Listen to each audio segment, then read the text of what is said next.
Telling me, well, it's just two guys on stage speaking French. But whatever it is, it just lit an even bigger fire underneath both of them. Now, for Cyril, he knows that he most likely won't get the warmest of receptions tonight here in Houston, and he's okay with it. In fact, it doesn't seem like much is going to faze him at all. Nothing is too big for him right now. Not the moment, not the quick ascent in the sport, not the fiery face-offs. He told me yesterday very candidly, listen, I know I'm young in the sport, but I have everything I need to become the UFC world champion. But that will be a very tall task against Houston's adopted son in Derek Lewis. He is the UFC heavyweight knockout king. But he told me something really interesting when we spoke yesterday. He said, I actually want this one to be a fight of the year contender. I want it to be high-paced, back and forth, competitive. But of course end with Lewis by KO. And should he do that, John, should the Black Beast win this one by knockout, he will actually own the organizational record for the most knockouts in the UFC's history, surpassing Vitor Belfort and Matt Brown. Guys? All right, Megan, thank you very much. It is all in front of Derek Lewis here tonight. He's feeling that pressure, no doubt about it, but hopefully he can channel it in the right way later tonight on pay-per-view. All right, bantamweight division that Dominic Cruz essentially built is on absolute fire right now as we show you the rankings in the top 10. Of course, tonight's co-main event on pay-per-view will be 5th-ranked Jose Aldo taking on Pedro Munoz. A lot of talent, of course, in the top 20 overall. You see our guy Dominic Cruz there at number 10 in the world. DC, let us start in the red corner with the superstar Jose Aldo. King of Rio still going strong and seems to really like this weight class. You know what's crazy about Jose Aldo? They told me he's 35 years old. The other day when he walked into the fighter meeting, I was like, he's been around forever. But Jose Aldo, I asked him straight up, Jose, what is it now? Are you looking for fun fights? Fights that just get the crowd talking, the fans talking? He goes, no. I still want to be a champion. So he keeps on trying to find ways to improve. If Jose Aldo wasn't good enough, he's mixing up the training. He's doing different work, and he feels like he's going to be better than he ever has been when he stepped to the octagon tonight.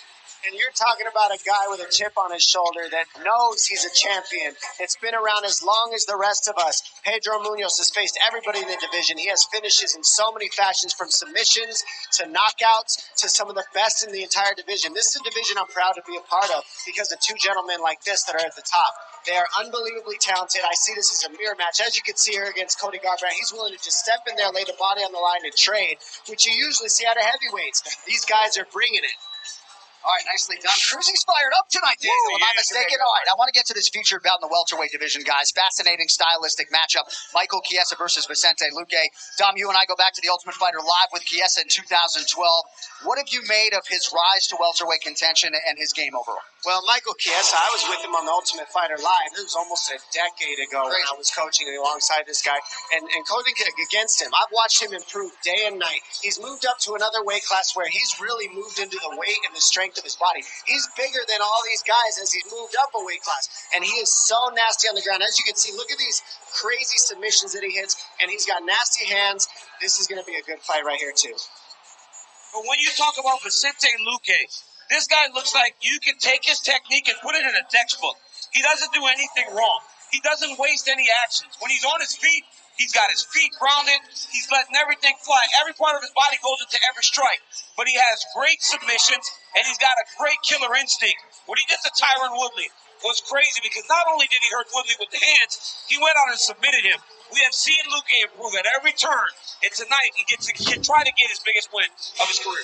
All right, quickly want to show you the prelims coming up over the next several hours here on ESPN2. A lot of compelling matchups. Of course, the featured prelim. We'll see what Rafael Fiziev has for the UFC veteran Bobby Green. Again, a lot of bantamweight action. Miles Johns and Anderson Dos Santos collide after a 3-week delay. And, of course, Karolina Kowalkiewicz is back against Jessica Gane. All right, coming up next, we will get this fight card underway as the 10-1 Johnny Munoz out of California looks to make a statement against the Wisconsin-born and raised wrestler Jamie Simmons. The 135-pounders make the walk after this. You're watching UFC 265.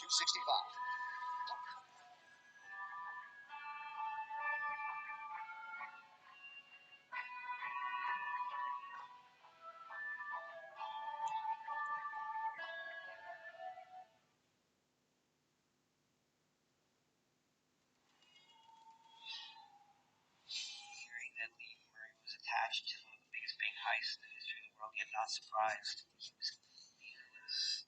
We're going to have a fight.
Faded Jamie Simmons.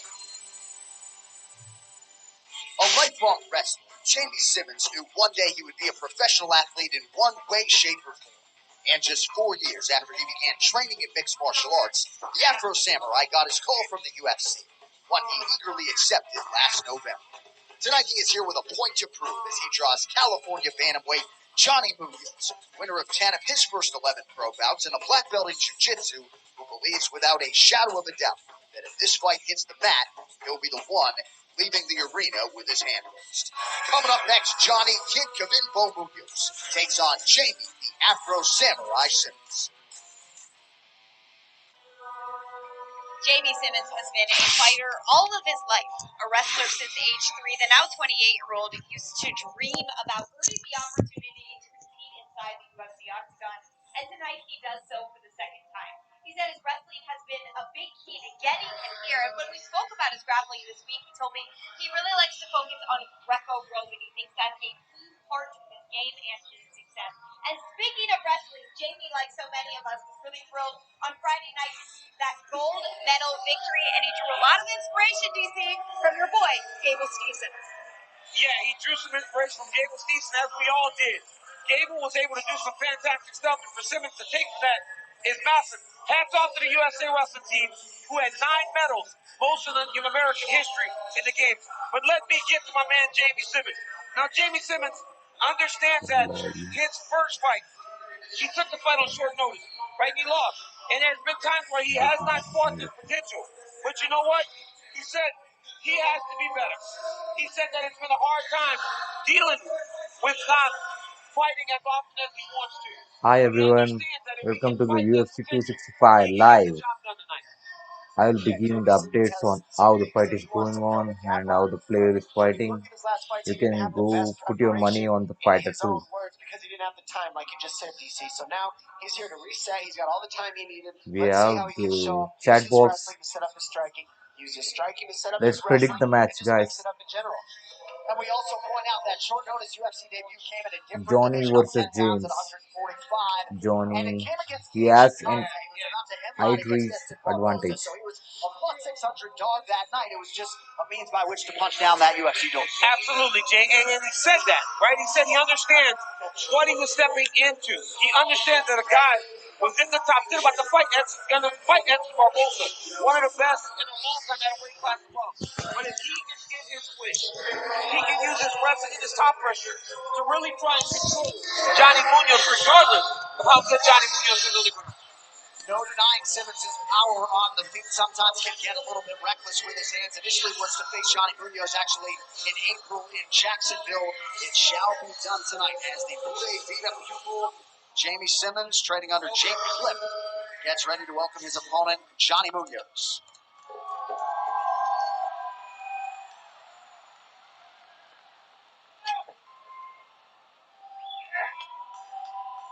All right, so here is the 10-1 Johnny Munoz, also his second UFC appearance here tonight, and it was interesting to sit down with him. He had a lot of thoughtful things to say with us, but he was born into fighting. He said it was non-negotiable. From 5 years old, he had to train at least 2 times a week. Grew up with a lot of tough love, but Don, that has served to harden him into the professional athlete that we see today. Yeah, he said his family put him in jiu-jitsu and said, look, I don't care if you choose it or not, but you're going to do jiu-jitsu classes for a period of time so you can defend yourself and you don't have to be scared of anybody that you come across because you can defend yourself, which I can attest to, I understand. At the same time, when you look at his style, you can see that jiu-jitsu that plays a huge part. When he gets that top pressure, you can see he keeps it so that you are stuck to the mat. And I think that's going to be the biggest key. Facing a wrestler, when you put a wrestler on their back, the way Simmons is, they're a lot of times not as comfortable. They can pop right up. But with jiu-jitsu pressure, you can stick people to the floor. That's what it's about, keeping people on their back, slowly constricting them until they can't move. And that's what I think is the main tactic that we can see out of this man tonight. Obviously, his striking is there, but I think that his jiu-jitsu is his bread and butter. Well, he feels like he's got to try to force Simmons into wrestling because he understands when wrestlers get hurt and they shoot recklessly, right? Opportunities present themselves. That's why you see a lot of guys that wrestle first get caught in guillotine, and he can see himself winning by guillotine. Said he took a lot of confidence from training with Brandon Moreno, the flyweight champion of the world, who's here for the first fight of the night, right now to support Johnny Munoz. And he's learned from Brandon, but also learned in those great gym scraps that he's getting down at the gym in Mexico. Tom, you cross-trained down there with Team Entrum in Mexico. That's a different beast, and Munoz certainly lived to tell about it. Oh, yeah, you got so many. I mean, up to 80 guys can be smashed. And 50 and 80 guys at certain times of the day. You got every style you can think of, and that's what we're seeing Moreno here because we've all trained together. All All right, the mixed martial arts action is now upon us as we get to the tail of the tape for this bantamweight opener between Johnny Munoz and Jamie Simmons, who will be 29 next month. 3 inches is the gap in height. Both fighters successfully making the bantamweight weight limit. 1 inch reach advantage for the favorite, Johnny Munoz. All right, now time to say hello for the first time tonight to Bruce Buffer. Ladies and gentlemen, we are live from the Toyota Center in Houston, Texas, for UFC 265, Lewis versus Gane. And now, this fight is 3 rounds in the UFC bantamweight division. Introducing first, fighting out of the blue corner, a freestyle fighter holding professional record, 7 wins, 3 losses. He stands 5 feet 6 inches tall, weighing in at 136 pounds. Fighting out of Milwaukee, Wisconsin, Jamie the Afro Samurai Simmons. And now introducing his opponent, fighting out of the red corner, a mixed martial artist holding a professional record, 10 wins, 1 loss. He stands 5 feet 9 inches tall, weighing in at 135 and 1/2 pounds. Fighting out of Norco, California, Johnny Kid Munoz.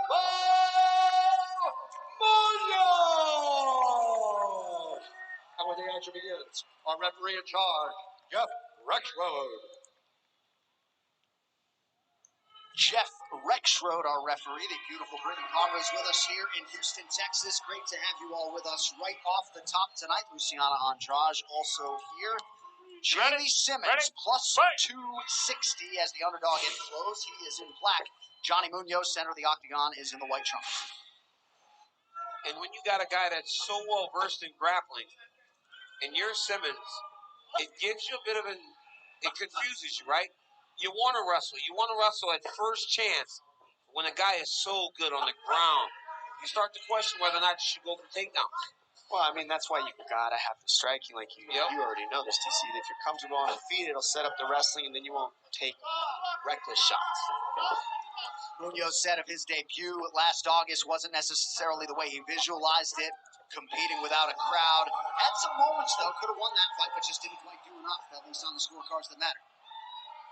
And both of these guys are trying to get everything right. It's a second chance to make a first impression, especially for Simmons. Simmons took a shot. Yeah. It didn't go his way. But now he finds himself back in the octagon, trying to fight a guy more on his level in Johnny Munoz. Pretty good jab there a moment ago from Jamie Simmons, who was a D3 wrestler at the University of Wisconsin-Stevens Point for 3 years. But, of course, in this matchup, prevailing wisdom was that he would prefer a stand-up affair.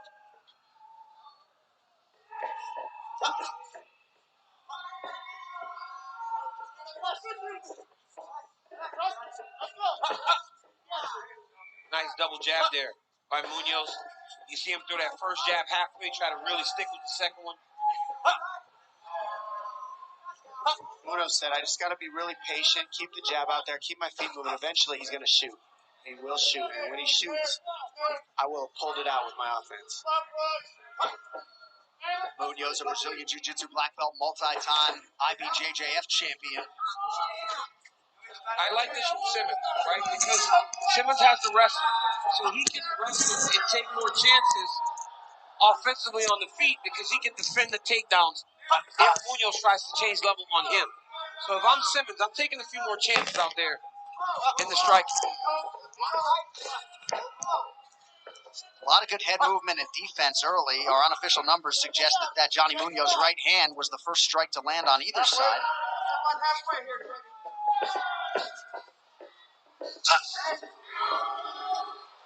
High leg kick is there for Johnny Munoz, who feels like mentally he's just in a much better place than he was going into that debut last year. And as a tall fighter, you can see Munoz just keeping the jab out there so he can establish the range. If you keep the range when the wrestler's trying to shoot, you can get him to telegraph, and it's easier to see the defense. Ooh, got clipped on that one. Tried to force a shot himself and got clipped by a right hand.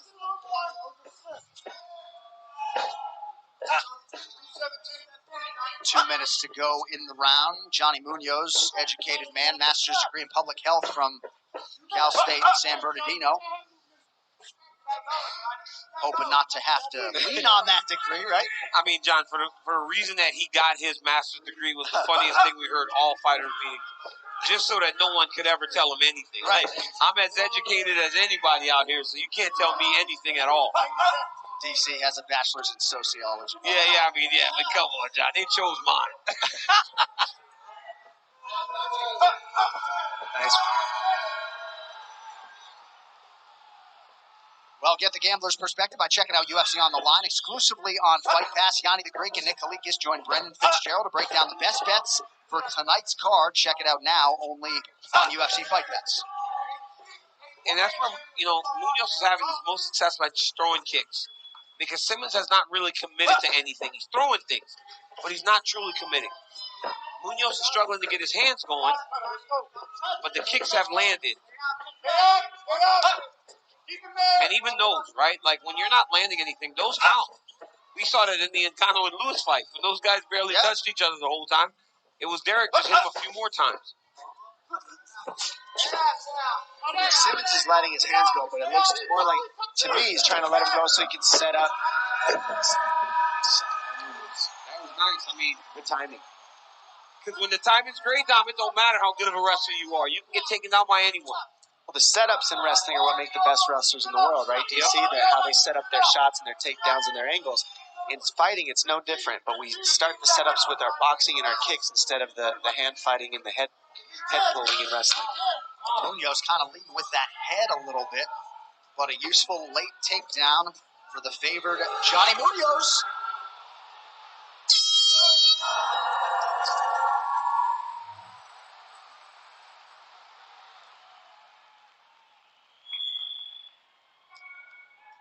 Take your mouth guard out, catch your breath. Just a couple deep breaths here. Breathe. Just breathe. Yeah. Sure. Breathe. We're just gonna breathe right now. Hey, when we get to those butterflies, pull on the elbows on the outside to help you sit up and go to work on that. Instead of trying to get underhooks, just pull on the elbows. Hey, he looked most uncomfortable when you got his back on the fence. All right, let's get his back to the fence and fight with him there. Right, he's pulling straight back. Step. Question. Good job. Keep moving. We got 2 more rounds. Give me 2 more rounds. Yes, sir. And when you get him down, make sure you hold him to get control. Don't get ready to mix it up, Johnny. Go to the body. Drop his hands high and low.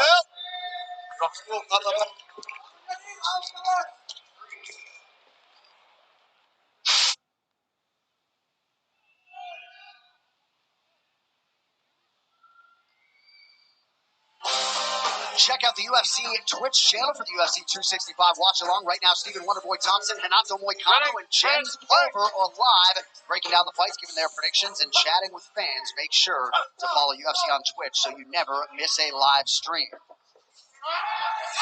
I think when you talk about Simmons, he's lunging too much. That's why Munoz can just see everything he's doing. He lunges so hard whenever he tries to throw that overhand right followed by the left hook. That Munoz just sees it and kind of just slides out of the way. That's why it's so important to keep the double jab, the right hand, and work your way into the pocket rather than exploding into the pocket. It's much easier to see explosions than it is offense into the explosion. Jake Cliff and UFC veteran Zach Otto in the corner of Jamie Simmons. They want Simmons, I should say, to back Munoz up and force him to fight off of the fence. Simmons' total strikes unofficially just 7 for 37 thus far. He's struggling, man. He's struggling to find. And I think those 2 shots right there are indicative of what he's going through right now in the fight. Look at that. And again, this is with the big jab. It's a nice double leg to get him down to the mat. And now with 4 minutes left, now he's got to be real careful about how he tries to get back to his feet. Munoz 2 for 3 on the takedown attempts thus far. 6 career wins by submission for the BJJ black belt Johnny Munoz. This is where Munoz just really shines and looks the most educated when you watch film. I mean, he's just got good top pressure. He makes good decisions. As you can see here, he's got the back already. Let's see what he can do with it. But now, classic wrestler mistake. You want to go to your knees to try to get up. But you can't do that against a guy that has the grappling of Munoz. Now he's flattened out. Great hand control. Went straight to hand control hooks. He'll go back to underhooks and get those leg underhooks in there, as you can see. It's just classic, man. You cannot give your back against a jiu-jitsu guy like this. He needs to try to shake him up. Leonard's there to choke him. Now he's in some real trouble here. You got to fight the top hand. If you're Simmons, you got to fight top hand. Oh, beautiful defense there by Simmons. Now he's got to move the lock that's on that top. You don't want to belly out here because this is where you get a lot of leverage on that body triangle there if you belly out here. But Simmons doesn't care. He's like, you know what? I'm standing up and getting out of here. But it's a tough decision there. He's got the lock on the right spot now. See how the figure four's on the right side? Yep. And that's the best thing he can do. Johnny Munoz with his fourth career win by rear naked choke. No bigger than that one. John, just classic wrestler mistake. Fight always goes to your knees. You cannot do that with a guy that's been grappling since he was 5 years old. What a fantastic performance by Johnny Munoz. Who said, I'm better than Jamie Simmons everywhere, but I got to show people. He showed the masses here tonight. All right, now time for Impact Performer, brought to you by the U.S. Army. We see the bolt coming from Munoz there, and he tries to finish with the left high kick, but this double leg right here, I mean, it's just so well timed off of his jab. He throws the jab out, forces the man into him, and then that's how he sets up his double right there. He gets right underneath the offense of Simmons, locks his hands, drives to the double, and then this is just black belt jiu-jitsu right here. The guy turns and gives his back, you throw your hooks in, you start hand fighting, you create some opportunities, throw that body triangle in, yank him back as you see here, and you just stay the course. Do what you've been drilling every single day. Get on the hand fighting until he leaves his neck open. And you see right here that as Simmons turns with his back to the mat, he leaves his chin up, and that's where Munoz can slip it right in there and get that finish. Beautiful job. What a moment for the 28-year-old kid, Kavinbo. Johnny Munoz knew he wanted to fight when he saw Rampage Jackson slamming people back in the day. And it is a dream realized in a lot of respects here tonight for the now 11-1 Johnny Munoz. To make it official, Bruce Buffer. Ladies and gentlemen, referee Jeff Rexroad has called a stop to this contest at 2 minutes, 35 seconds of the second round. Declaring the winner by submission due to a rear naked choke, Johnny Kid Kavinbo Munoz. I love you.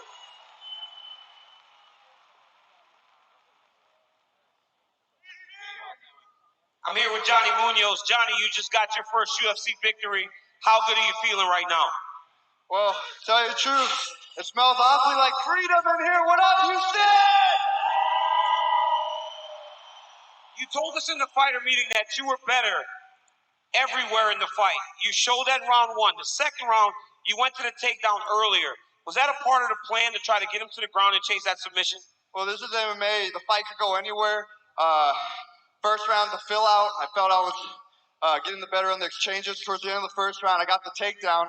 I thought it would be a lot harder. So when I found out how easy it was, I was okay. Second round, I'm going to keep doing what I did the first round, just get the takedown in there. I mean, you got him down here. You can see it on the right here behind us. You got that rear choke. The moment he went to his knees, it looked like you felt so comfortable. You locked in the body triangle and chased down that rear naked choke. Of course, man. When it goes to the ground, nobody has nothing for me down there. I've been doing this my whole life, Brazilian Jiu-Jitsu, but now I'm mixing it up, wrestling, striking, and I just want to give a shout out to my team, Sequence back in Norco, everybody over there, Entran Gym in Tijuana, Brandon Moreno, the champ over there, for helping me out. I appreciate all of you guys.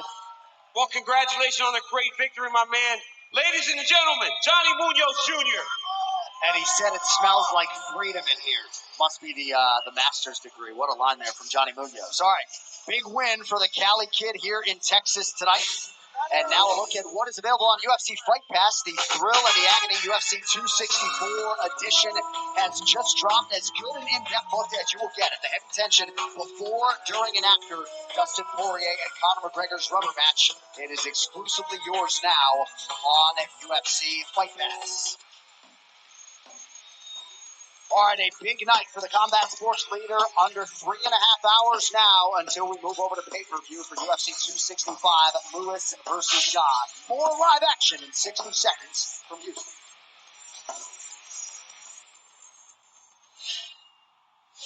Here hearing that Lee Murray was attached to one of the biggest bank heists in the history of the world, yet not surprised. He was fearless. When we're going to have a fight, my job is to have a level playing field to make sure everything is done by the rules. I want to be remembered as one of the greatest female fighters. It's for my country, it's for my family. All the things that have happened to me have happened because of fighting. So fighting's life. My brother got diagnosed with cancer. He passed away. So now I want to give the best I can in his life. 其实我心里面都是觉得，就觉得一个小火苗就没有灭。作为一个MMA运动员。Ladies and gentlemen, what a phenomenal night of fights. Oh, God, what a knockout. Huge right hand. No other sport can give you this many moments.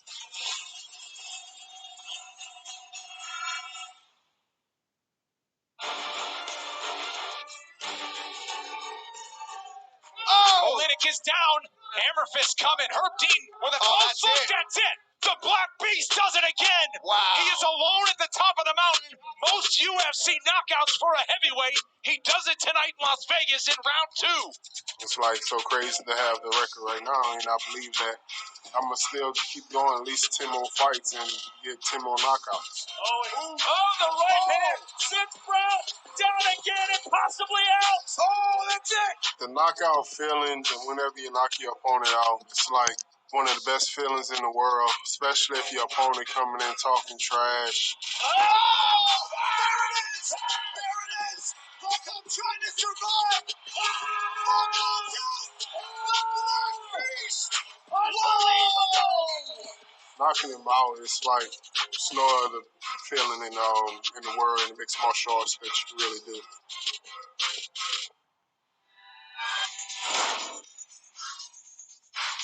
Well, history is going to look back fondly upon the career of Derek Lewis as we show you the most decorated knockout artist in UFC history, Vitor Belfort, the Black Beast Derek Lewis, and the immortal Matt Brown, all tied with 12 career knockouts. We'll see if D. Lou can make it a baker's dozen later tonight. DC, you felt that power firsthand. It's absurd, right? I was holding Derek Lewis's leg up in the air and he punched me in the eye and gave me a black eye. He's got power in everything. Everything he does. He's so dense and powerful when you grab him. I mean, when he knocked out Alexander Volkov, it was frightening. The Travis Brown knockout, this was bad. He's trying to punch a hole through the middle of the octagon when he's punching you. But right here showed his development. The Curtis Blades knockout where he drops his level to match and then threw that uppercut up the middle, timed it perfectly to knock Curtis Blades out. Dude is scary. So you just saw the highlight there, or I guess the fight finish of the finish against Curtis Blades, Dominic. That was back in February, and that served to set up this championship opportunity tonight. Deserves a closer look. There's a lot more going on than you think here. As you see, the knockout is there. Yeah, it just looks like an uppercut.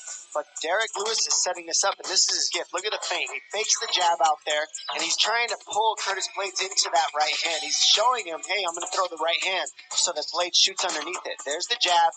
Blades thinks the right hand's coming next, and then he switches for, see, that's why he raises his hands. Now he's ready to shoot. And then instead of the right hand, he comes up the middle. Big right down the center, lifts, scoops that chin up, and then gets the finishing touches for the bow on the end right there. And that is the power of Derek Lewis. But more than that, that's the timing and how he sets his knockouts up. And there were no fans in the building to witness that knockout. We will be packed to the nines here inside Toyota Center tonight. Houston's going to be rocking two elite heavyweights. Look to realize their title dreams. Derek Lewis faces Cyril Gane, and that's not all. Jose Aldo versus Pedro Munoz at the co-main event. You can order UFC 265 right now exclusively on ESPN+. A lot of early arriving fans tonight as they get ready for UFC 265, and perhaps the Modelo's will be flowing. The UFC 265 prelims are presented by Modelo. All right, with that, we will get it back to the live action. This one coming your way in the UFC women's flyweight division. Well, Melissa Gatto has long been on the radar of fight fans around the globe, and after some starts and stops, the Brazilian prospect finally makes her first walk to the octagon tonight against Victoria Leonardo. Unbeaten as a pro with submissions in 4 of her 6 wins, Melissa Gatto comes to the UFC intent on making an impression in her long-awaited debut. And while there are high expectations for the 25-year-old Brazilian, she will immediately get thrown into the fire as she draws seasoned veteran Victoria Leonardo. Sporting a strength of schedule that has helped build her into one of the toughest competitors in the flyweight division, Leonardo will not back down from a fight with Gato, and she expects by the end of their bout tonight, she will have produced her first octagon win. Coming up next, Victoria Fury Leonardo meets Melissa Gato.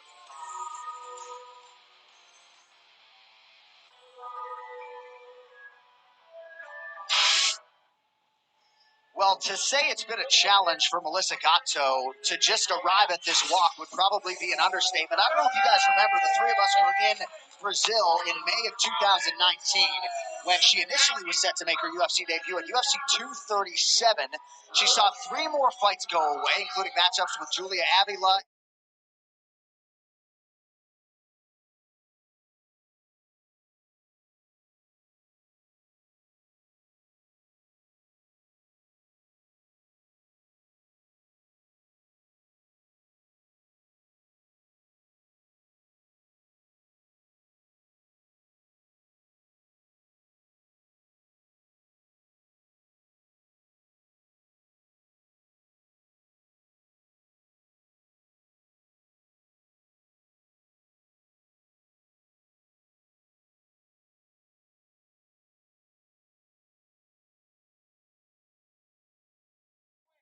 Maybe she has improved a ton because over the course of the pandemic, there were no fights. She was signed but not fighting.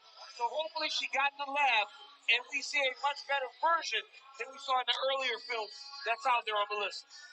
And DC, you know more than most that the mental is so important when you move into these fights. She says the time away from the octagon was really complicated for her financially, personally, but at the same time, it was important for her mental health, technical and physical growth. She believes that she's better today because of that time off. She got to deal with her personal life and really get things figured out so that when she moves in here, she's at peace, can be present, and just do her job the way she wants to. And in all those moments, got me thinking about when she says she never once thought about walking away.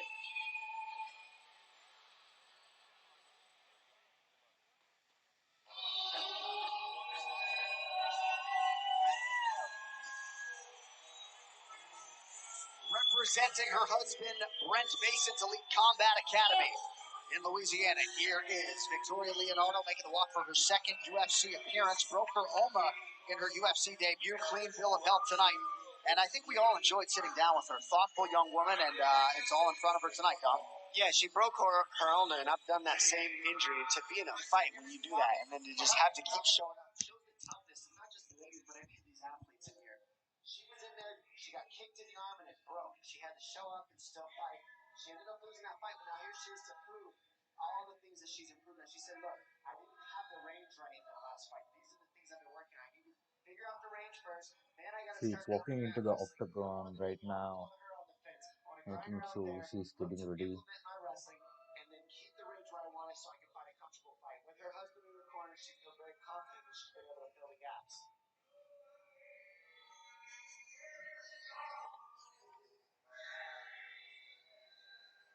You know, Dom, you talk about wrestling against the cage. That was one of the things that they talked about very frequently in the meetings. Now, her and her husband both spoke of her cardio. They think that the cardio is going to play a big factor. They said she's in the top 2% of everybody tested at the UFC PI. She said they've worked on blocking kicks and returning. I think Victoria, she has a lot of loss, so she can lose this fight against Gato, where she has never been defeated. 31-year-old American Victoria Leonardo, 25-year-old Brazilian Melissa Gatto, both women 5'5" tall. Melissa Gato has got the reach advantage. She has a 5-inch reach advantage. Now for the insurance, the veteran voice of the Octagon, Bruce Buffer. Ladies and gentlemen, this fight is 3 rounds in the UFC flyweight division. Introducing first, fighting out of the blue corner, an undefeated mixed martial artist, holding a perfect professional record. 6 wins, no losses, 1 draw, 2 draws. She stands 5 feet 5 inches tall, weighed in at 124 pounds. Fighting out of Rio de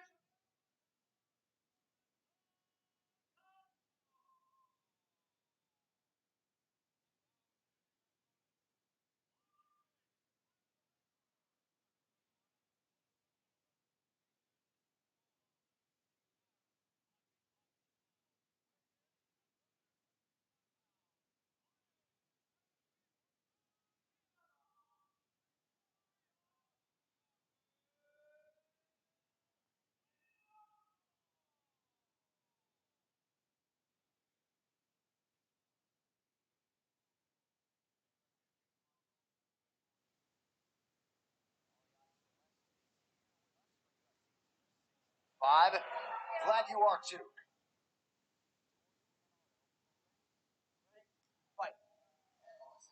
Yes, the fight is on, guys. They both are exchanging some calf kicks right now. Let's see who will win. I have my money on Gato. Yes, yes. Gato is looking better right now. She's having some good calf kicks to the bone.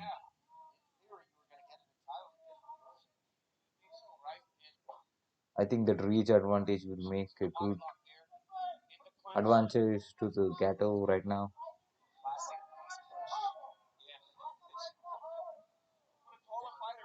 Right now they are facing the cage. I think Gato is working on the takedown right now. Nice trips or nice choice here.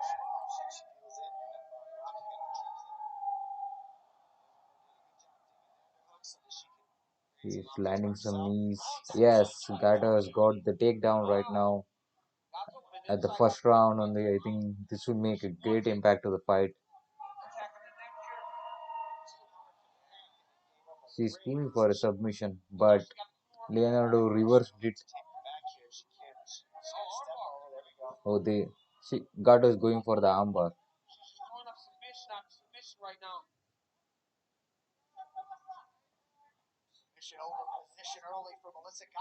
Oh, now she's on the advantage. Gato has come back. Let's see how the fight will go on.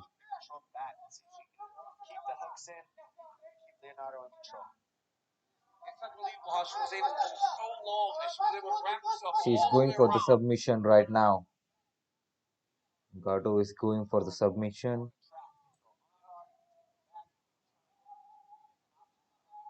Oh, she's choking.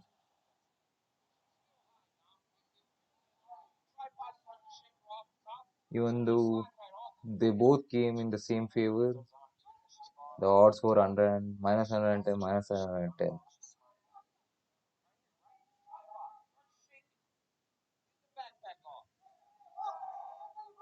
She's really almost out, Leonardo. She's right there. She's not recognizing that she's almost out. Yes, she got the choke. No. Leonardo reversed it. Yeah, she's back in the armbar, but Leonardo is not giving up. She's fighting too good right now.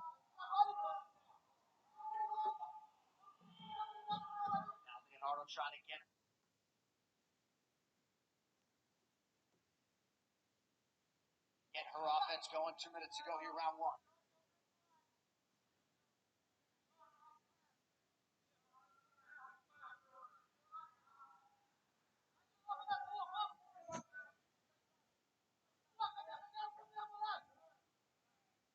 Now you're kind of settling a little bit, which is what Victoria needed to do. Get everything to slow down when there are these grappling exchanges. Super high guard here.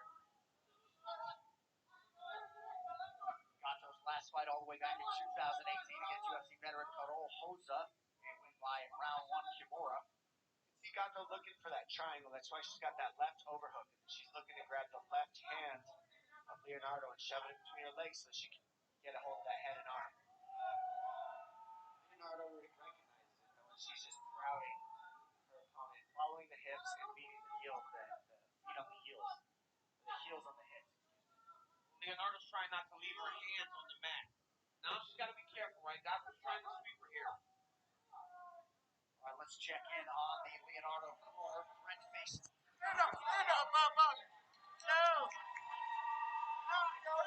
I think Leonardo is backing up. She is fighting hard too. But Gato has got the advantage because he has done the takedown. I think that will play a great advantage during the Flanked there by Robin White, Daniel King. Excuse me, DC. Sorry, John. She was way too far there on that inside trip. You got to get the hips very close if you're going to use that as a takedown.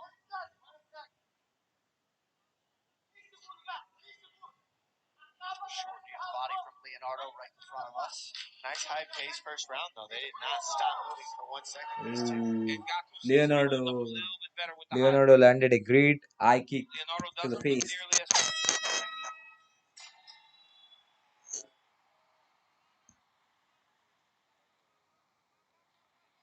Deep breath, baby. Deep breath. Hey, good breath. Good breath. That's the end of the first round. I think Goto got the first round, or it's a draw 9-9. Let's hope Goto wins. You did great on the ground. She's struggling. Okay? Struggling with you, okay? All right, keep it standing as much as possible. She's looking for that inside trip, okay? She's looking for that inside trip every time, okay? Watch just framing. Make sure you get that overhook, okay? Because she doesn't drop down on you. Quando puder, estabiliza. Não tenta dar bote fora de hora. When you can't just stabilize it, don't try to go for it at the wrong time. You don't need to go to the ground all the time. She's got no speed, stay up. Yeah, second round starts right now, guys. Subscribe to our channel. Make sure that we'll be back.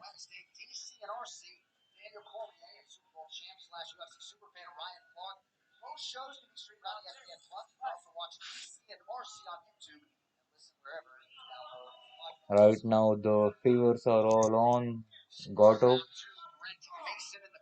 Let's hope the fight goes good. I think if the fight goes on the ground, Goto will win. Goto will win this round. Yes, she's landing some good calf kicks. She's making sure that Leonardo should not walk after this fight. It's almost like she had an asthma attack or something. She was breathing so deep in her chest. Can't use that inhaler, though. Can't use that inhaler. Remember that? Who did that? Greg Hardy. Greg We still don't have clarification, though, by the way, Really? as to Dean Thomas, right? Weren't you in the corner? I mean, we still don't have clarification as to what you can and can't do with the inhaler. They never told us afterwards, so we still don't know. Leonardo working off of that jab. Counter shot from Gato appeared to just miss. Oh, nice jab there by Gato. It's just a little longer. Her hands are a little bit more fluid. Yeah. The kicks of Leonardo are a little bit better, I would say, than Gato's, but right now the hands are with a landing. Gato is running into those jabs whenever she steps in. Because she's shorter, she has to kind of lunge. And when she lunges, man, Gato is just dropping that jab on her.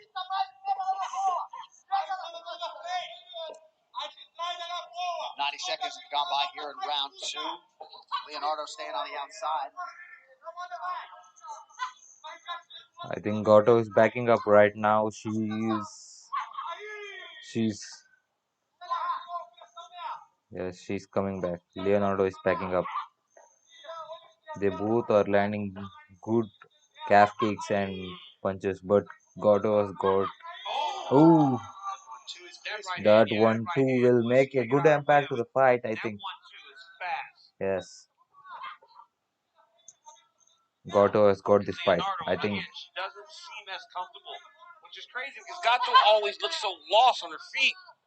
I think the big difference is there's not a lot of head movement out of Leonardo. She's kind of reaching for the hands instead of Yes, there's no head movement for the Leonardo right now. Oh. You always say running back. That's the hardest thing in the world to do. You're always on the defensive. You're always tense because you're not leading. And that's what Gato has Leonardo doing right now. You see so many people get worn out moving backwards for an entire fight. You have to train it. Yeah, well, you don't want to be trained in that. You don't want to do that. It's like the worst thing, right? To be constantly trying to counter. Well, yeah, but Muhammad Ali used to run miles backwards to prepare for what if you get pushed back. Yeah. He used to do miles this way because there are times where the guy's going to push you back. So you got to be prepared for all facets. Yes. Nice shot there. Let's see if she drives through. Can't finish it. Nice Leonardo was going for a takedown, but Goto backed up. Oh, I think it will be a knockdown fight. KO or TKO. Leonardo wanted to fight standing, but now she's the one initiating the wrestling. I don't think she loved how things were going on the feet. Reversed course, unable to take Gato down.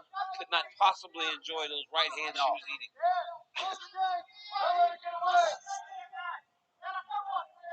Well, Tonight, Houston's going to be rocking, folks. Two elite heavyweights looking to realize their title dreams. Derek Lewis versus Cyril Gane. Leonardo landed a good right hook for the Gato, but she's backing up.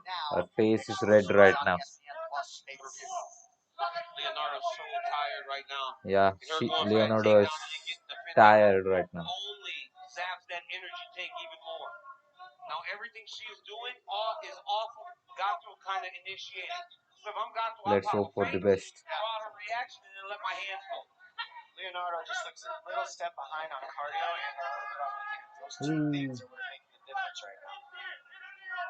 Perhaps the fatigue resulting in her dropping her hands a little bit on the feet, but she felt like her cardiovascular strength would be a big advantage if this fight hasn't necessarily played out that way. John, they told us that she was in the top 2% of everybody tested. Right. The PI. I mean, come on, guys. It's all science. Toughness will beat science. Yes. I'll tell you, in a fight, there's nothing nice about a fight that you gotta prepare your body for things that it's not supposed to happen. Like a punch in the face. How do you add that to the Gato landed some good 1 and 2 for Leonardo. That's why Cruz spars so much. Yeah, I think Leonardo will lose this fight. Waning seconds of this second round. Yeah. Cruz gets ready to fight by fighting. That's what a lot of us. Let's see what will happen to the next in third round. Now we are in the third round of the fight. Let's hope for the best. You okay? My right arm is not working. What's wrong with it?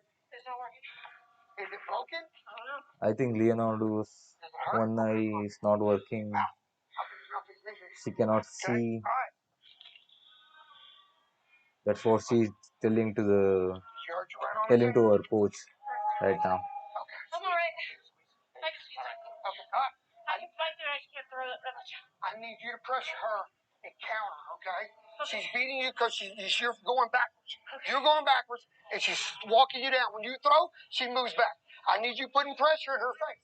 Getting in her face, forcing her back. The only way we're going to win this fight is you got to get pressure in her face. I think Slip off the active guard. Gato has got the first two rounds. Get him. Leonardo has not even won a single round. So She should get a submission right now, I think. that right arm. But Gato will win. Let's hope for the best. I'm fine. I can fight.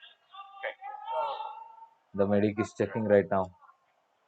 She cannot feel her hand right now. It's broken. Oh, it's a stoppage.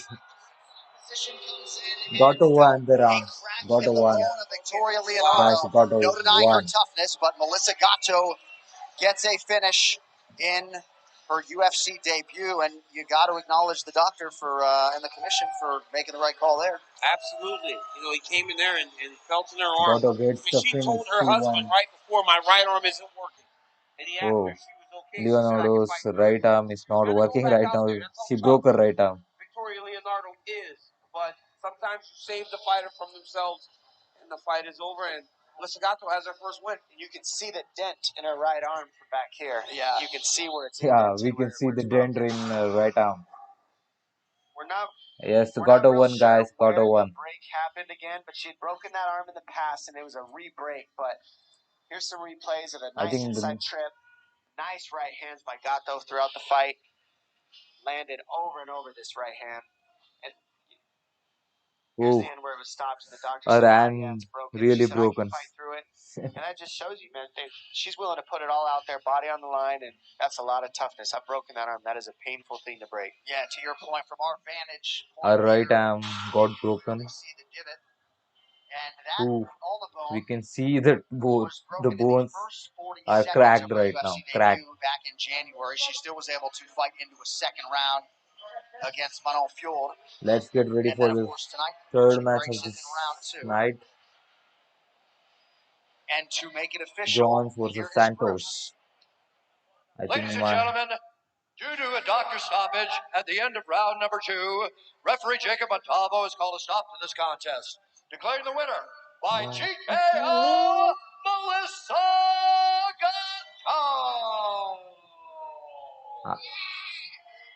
I had my money on Goto. I think I made some little money right now on this match. It took so long for you to get here. How good the does it feel to finally make your UFC debut and get Come a on, victory? guys, drop some comments on who will win the next match. Let's see who will win the next match. Let's see who will win the next match. If you want, I'll drop a pool right now. Wait.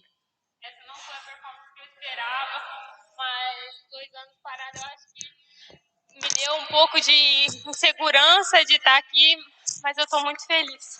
My God, I can't even describe it. I can't even say it. I'm so happy. I know that these 2 years gave me a lot of insecurity to come back here, but I'm so happy. It wasn't the outcome that I wanted, definitely, but I'm happy to be here. Her arm is broken. Did you see that it was compromised? And what was the key to you getting the victory tonight? O braço dela quebrou. Você viu que o braço dela estava quebrado? E qual foi a chave para você vencer hoje? Eu acho que eu senti a hora que o braço dela estalou, que foi quando eu peguei a Kimura e fui para as costas dela. Mas eu acho que foi esse momento que infelizmente ela teve essa fratura no braço e eu fico muito triste por isso, porque também já passei por uma cirurgia. Mas muito obrigada, gente. Obrigada. I did feel a little bit when I got into the Kimura and mounted her back that I felt something there. I feel sad for her because I've gone through surgery like that before, but thank you so much, guys. Congratulations on a fantastic UFC debut. Ladies and gentlemen. Yes, Goto won, guys. Goto won. She's still undefeated right now. She has 7 wins, 0 losses, and 2 draws. Let's hope she will have a great future in the UFC. All right, coming up next, we will get it right back to the bantamweights. It'll be Miles Johns versus Anderson Dos Santos, and with more on that, here is Megan O'Leary. Well, thank you, John. This one was thankfully rebooked Miles after a John last-minute cancellation just a couple of versus weeks ago. Santos. Let's It's been hope for the almost best. 10 months since we last saw Miles Johns compete, but he has been devoted as ever to perfecting his craft and training, and hopes that work translates into victory tonight. Fighting out I of have dropped the Texas, pool, should have guys. the crowd support Vote behind him, who will win. and he told us his speed will I factor think I into have this my money contest on against Johns. Anderson Dos Santos. What do you think? The Jiu-Jitsu black belt is looking for his second octagon victory and is Just go confident to the he'll pool, find that path vote on of who will winning win. to the canvas. Let's. That bantamweight battle is up next. But John, back to you guys at the octagon. All right, Megan, thank you very much. We Who shall will see win, how guys? it plays out. Come With on. a slight delay for Johns and Dos Drop some Santos. comments right now. It will be the third straight main event. Johns versus Santos. First of the championship variety, and remarkably, Santos has 8 losses. I think this will be his last fight in the UFC. If he gets this win, I think they will give him another contract, or else this will be the last fight for Santos.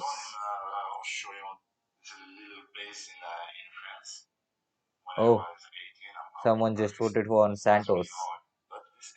Let's hope Santos wins.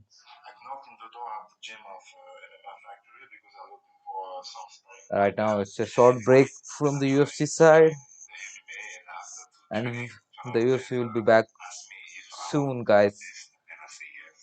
Subscribe to our channel.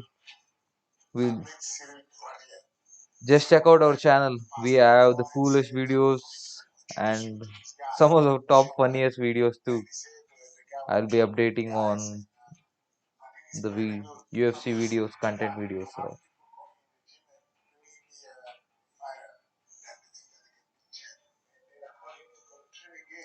I think it's a break right now on UFC 265. The next fight is Johnson versus Santos. Who will win? Drop down some comments and vote on the pool. I have the pool live up now.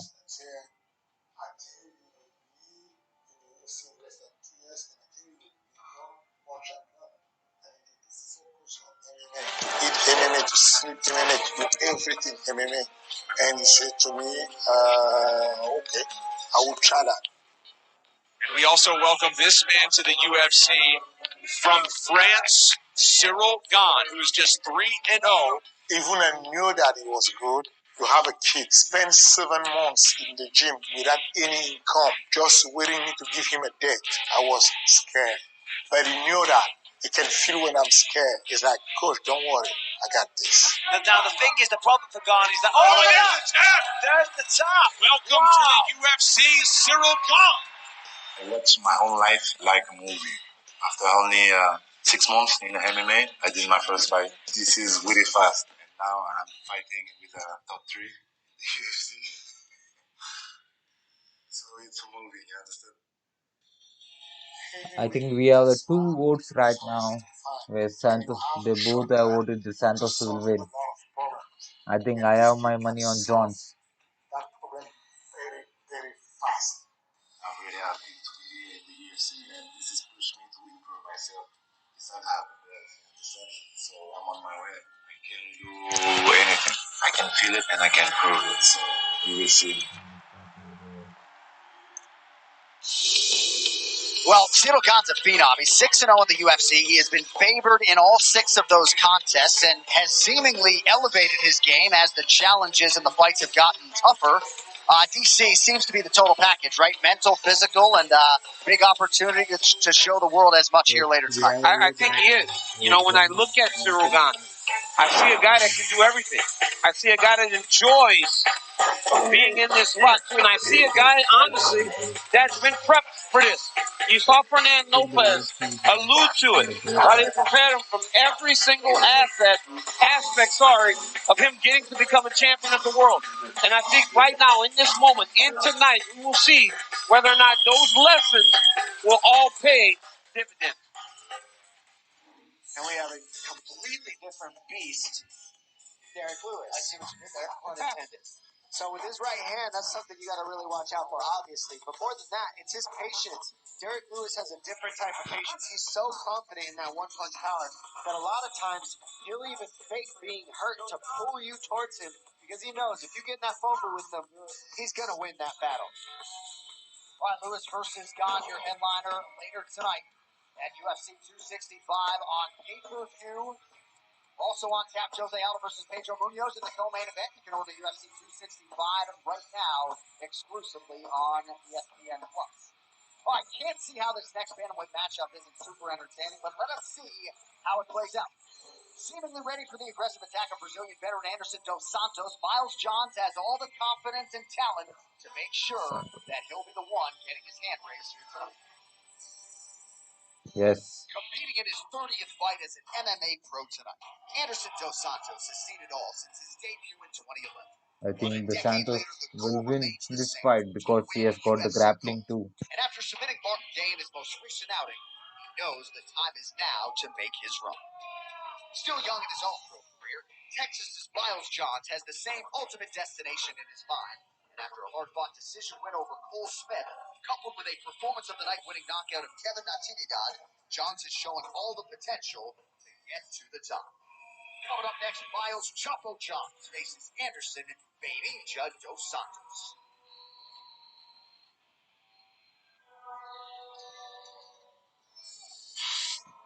Now they are walking into the octagon right now. All right, so here's the affable Anderson dos Santos making the walk for his 30th professional fight and 4th in the Santos UFC. versus 20 Johns. to get to the UFC, 26 fights Let's hope who will win.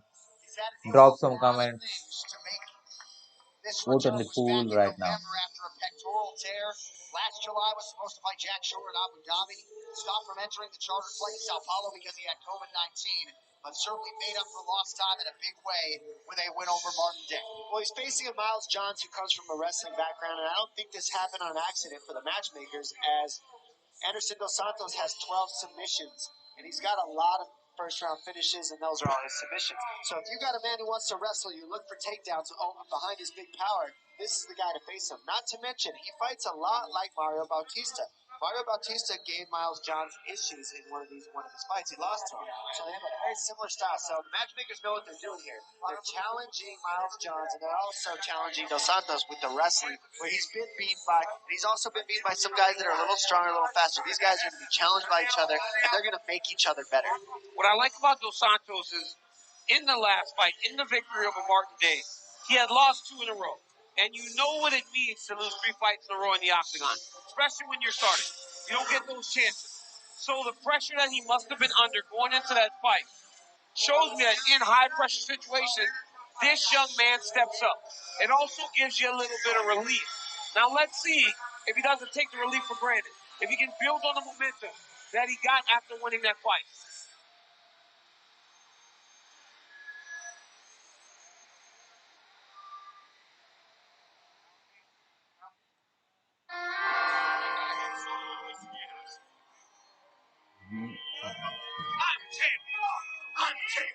DC, I can't believe how much more wisdom Miles Johns has at 27 than I do. 11-1, fourth UFC appearance here tonight. And we shall see how it goes after a brief delay here for him against Anderson Dos Santos. Yeah, absolutely. It was upsetting when the fight got rescheduled. But, John, when you speak to his maturity, Miles Johns, a guy that was undefeated for a long time, said that he was pressuring himself without knowing.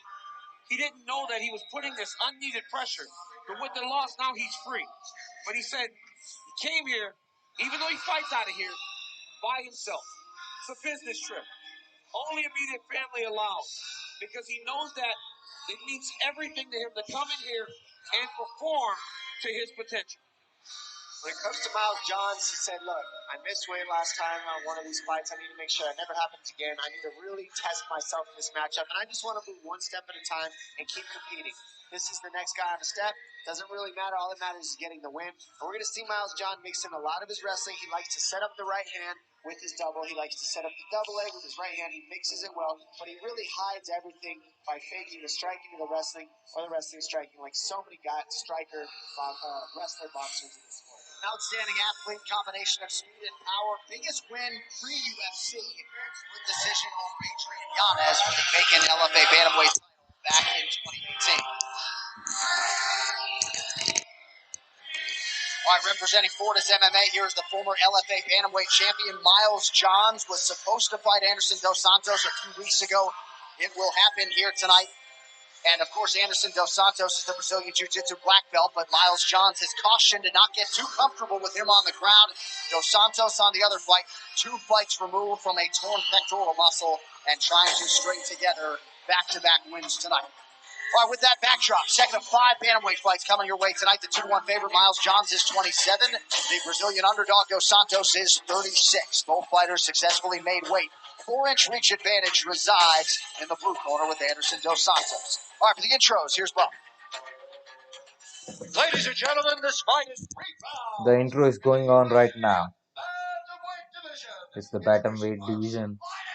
Let's hope for the best. A mixed martial artist holding professional record, 21 wins, 8 losses. He stands 5 feet 5 inches tall, weighing in at 135 and 1/2 pounds. Fighting out of Sao Paulo, Brazil, Anderson. Who will win? Anderson or Santos? Anderson, Santos, or Johnson? Out of the red corner, a mixed martial artist holding professional record, 11 wins, 1 loss. Yeah, Johnson has 11 wins and 1 losses. Santos has 21 wins, 8 losses in his professional career right now. Let's hope for the best. The favors are all on Johnson. While some of you were in commercial break, Miles Johns taking a page out of Rose Namajunas' book, saying to himself, I think 3 times, I am a champion. Mentality has certainly been a strong suit for Miles Johns after this fight got delayed. Read Tim Grover's book about winning, and that sort of helped with his willingness to go back into hell, so to speak. Will the fight go to the distance, guys? Just drop down some comments. Will the fight go to the distance? I think the fight will not go to the distance right now. They two need a good knockdown to have a good future in the UFC. Let's hope for the best. Let's hope. Ooh. Santos is landing some good high kicks right now. But Johnson is coming forward. He landed a 1-2 and a calf kick right now. Yes, Johnson is playing good, but Santos is the one who is moving forward, landing some calf kicks. They both need a knockdown to make sure that they have a good career at UFC. I think they will get a knockdown right now. I think we have a knockdown performance. It will be a TKO or KO. Drop down some comments. Let's see who. Let's see what's your prediction. Drop down some comments, guys. Drop down some comments. Ooh, Johnson.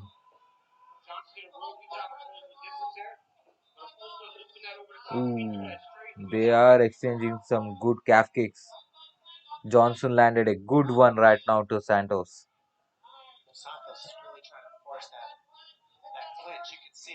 Yeah, they are fighting good.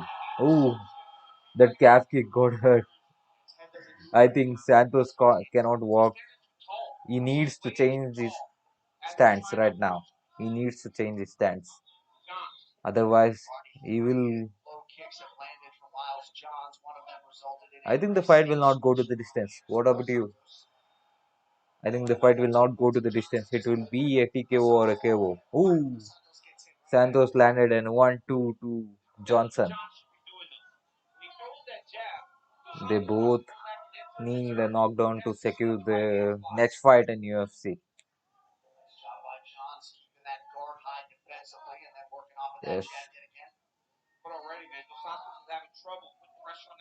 Ooh. They both need a knockdown, guys. Who will win? Drop down some comments and subscribe to our channel right now. Ooh, Johnson landed a good 1-2 to Santos. I think the Santos leg is beaten up. He cannot even walk right now. Santos can't even walk. This is the first round. Let's see. Let's hope for the best. Drop down the comment. Who will win? Santos or Johnson? My money is on Santos because he is playing very good right now. That right leg of Santos, it's not working. Santos' leg is not working right now. Yes. Ooh. Oh, Santos can't even walk. He cannot even walk or stand right now because the calf kicks, they make a good impact. I think they make a good impact to the fighters.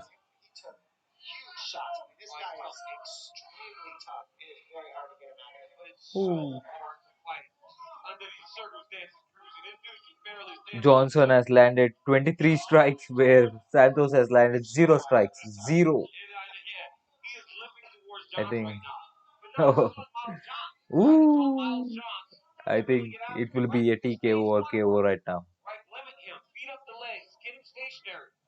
Santos can't walk.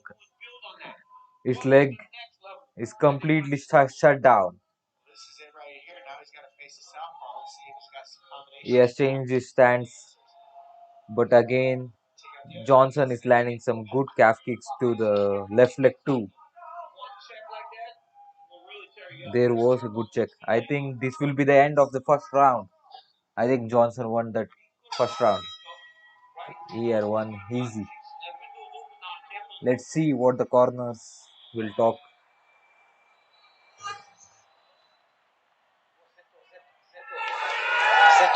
Put some ice right there. There you go. Put some ice on the couch.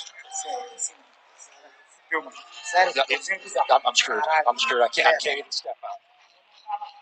It got into the ligament that was damaged. I tried to change stances, but it's hard. Let's breathe. Right here, you see that outside kick, and Dos Santos told his coaches in between rounds. I think the Santos leg is not working right now. His leg is completely shut down, guys. Johnson will win this fight nice and easy. Don't miss the Drop return of the down Ultimate some Fighter on comments. ESPN Plus as a new host of fighters compete to make their UFC dream a reality. Sign up now at ESPNplus.com to watch new episodes drop every Tuesday at 9 p.m. Eastern. Subscribe to our channel. We will be having good interaction. I mean, this is my first live event. Let's hope for the best. There is only one viewer. So Johns is doing a really good job of reading his targets. He's been really accurate with his hands. But what he did so brilliantly is he separated the focus of where Dos Santos needs to defend. He'll go down to the legs, put the attention on the legs, then come back upstairs with that left hook, and it's brilliant. As was that analysis. Thank you, Dean. With us all night here for UFC 265. Dos Santos still employing that southpaw stance out of necessity. Yeah, they always say in boxing, go to the body and you'll set up the head. You go to kickboxing, you go to the legs, it sets up the head and it sets up the body. So with 8 limbs at your disposal, Oh, John's John's mixed some 1-2. Oh, Santos cannot feed his leg. He cannot even stand right now. His leg is completely shut down. Oh, that was one. That appeared to get Johns' attention. He counters back with a right. Dos Santos is tough, man. I'm telling He's just you. going forward now, trying to get after him. All his fights look this way. He's used to this style fight, DC. This is what Dos Santos wants. He wants to take you into the dark, trying to finish him, and he still thinks he's got a chance in this. I guarantee you. He's here to win, Dos Santos. He's not out of this. Oh, I don't understand why Johns isn't throwing any body kicks. When you're switching your stance and you're not in your best stance, you aren't. Oh, nice body shot there. You aren't as trained to block and counter on that opposite side. You got to remember, DC, he's 11-1. He's still growing, and this is a southpaw he's facing. He's been preparing a conventional fighter, so he probably doesn't have a lot of ooh.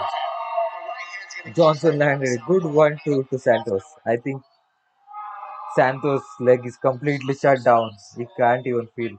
But Santos is going for a takedown. I think it will not work. Santos has no gas in his tank.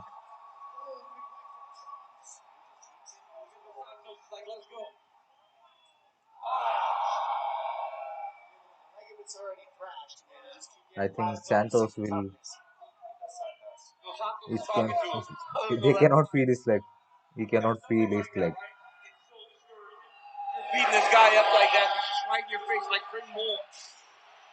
A lot of admiration, though, for what Dos Santos is doing and dealing with. He knows he's got to move forward, try to close the distance. Under 2.5 minutes here to go round 2. And all credit to Johns, right? Johns is fighting a beautiful fight. Beautiful body shot. Everything It was good body shot. Because of punishment doled out by Miles Johns. He said he would be better. And tonight he's been better. Let's see the significant strikes. Johnson has landed almost 45. Santos has landed 20, 22, 20.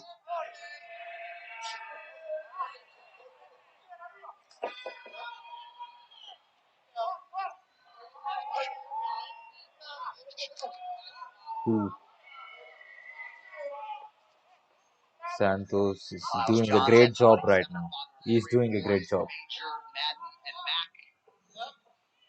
Santos' right leg is completely shut down. He has now changed his stance. They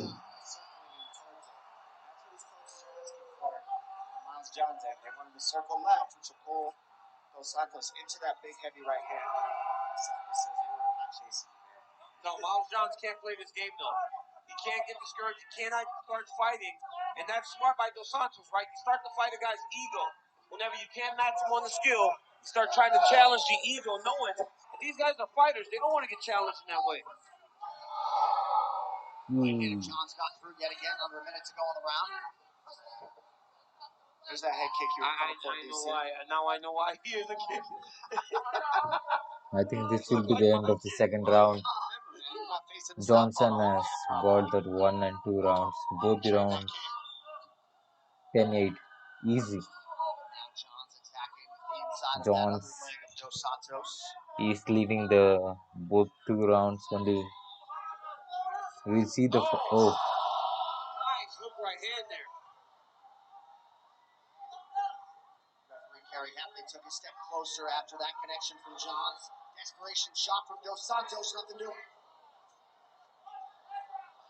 John's trying to set up that big power. He's keeping it, but he can't keep it going. After he lands a big one, he got to keep the combination going and try to finish him because Dos Santos can take one punch, clearly. I think that will be the end of the second round. Johnson has won the both first and the second round. Santos' leg is completely shut down. He cannot feel his right leg right now. Nice kneecaps. Okay, let me tell you. Thank you for the view. We lost both rounds. Santos has won the both rounds. Sorry, Johnson has won the both rounds. Santos has lost the both rounds. Santos' leg is completely shut down. He cannot feel his right leg right now. He cannot feel his right leg. His coaches are asking for double right hands. And here's a leg kick that drops him again. And it's just shattering that left knee. Drop down some comments, guys. Who will win? Johnson or Santos? I think Johnson will win because he has the first and the second round in his pockets right now. Santos cannot feel his leg. But he is not backing up. Santos is not backing up. He is playing good.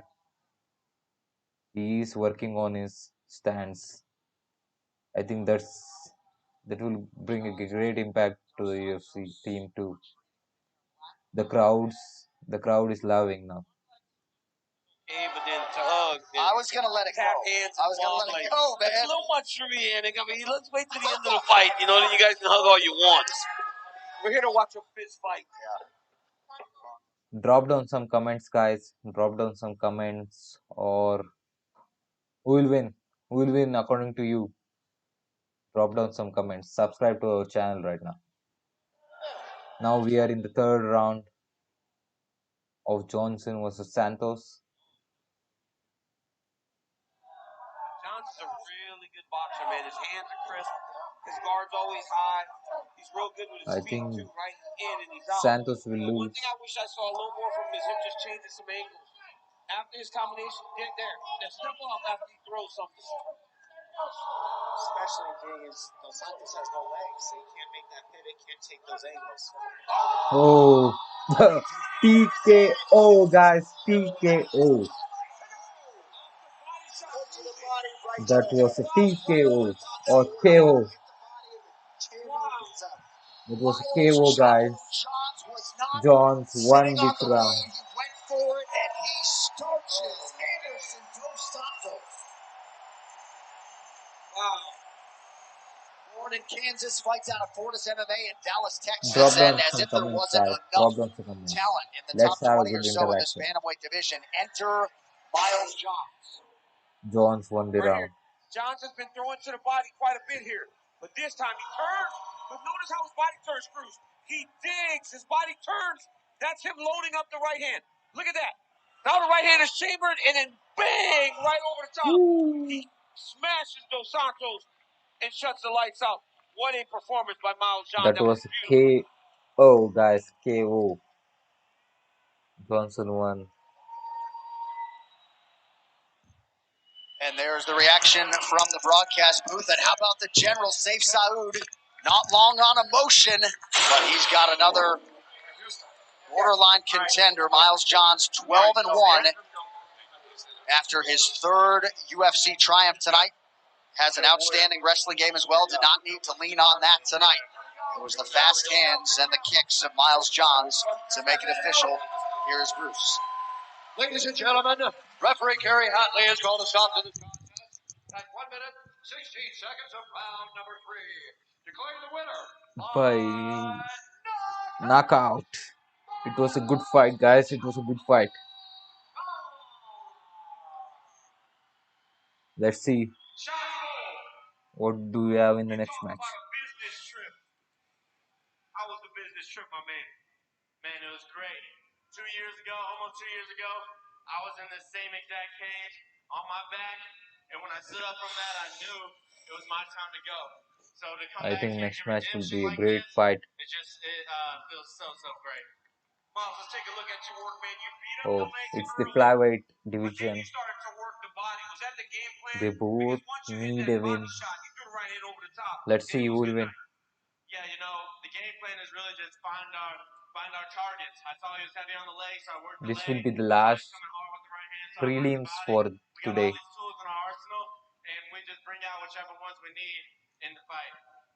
Miles, you start to build some real momentum in this division, man. Who would you like to see next when you step into the octagon? Because you are a real threat in the 135-pound weight class. You know, Sean Shelby does his job well, and I trust my coach Safe full-heartedly. So whoever they think is next for me, I'm gonna say yes to, and I'm gonna be ready for. Right now, just go back, make sure everything's good, and get back to work. Well, congratulations on a fantastic performance, ladies and gentlemen. Chapo Miles John. Miles Johns had it all going on tonight, and you gotta think he will factor prominently in the bonus equation at night's end. Well, the best seat sweepstakes presented by Howler is returning to the 8th entry, one of the lucky few. I have my money on That Capes. Cannoneer versus Gastelum live on August 21st. Go to UFC.com/best seats for more details, official rules, and to enter, or a chance to win. Restrictions apply. All the Modelo's look good right now. Not going to pour it into a shoe or anything, but that won't feel good at the end of the night. UFC 265 prelims are presented by Modelo. This will be the early prelims. This will be the last fight on the early prelims. This next one plays out.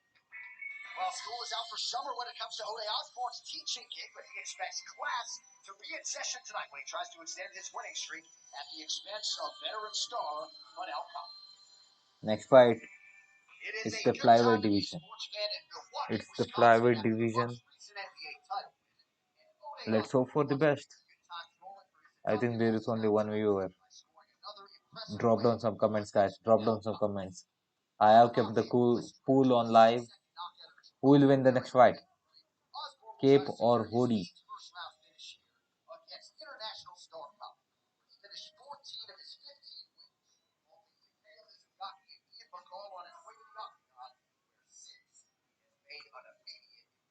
Who will win the next fight? Let's see who will win the next fight.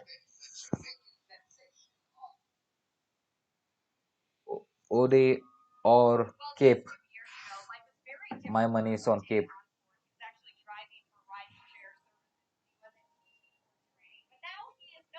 My money is on Cape, guys.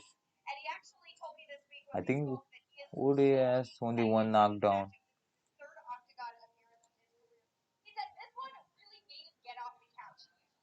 Cape has a good fighting resume, but all the fight that he has lost is all the decision part. He will stand up for the 3 rounds. Come on, drop down some comments. Cape. You're saying Cape? Yes, I think Cape will win. He has only 3 losses.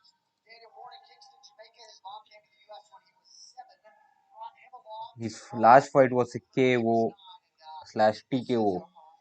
It was a first round KO. It was the first round KO.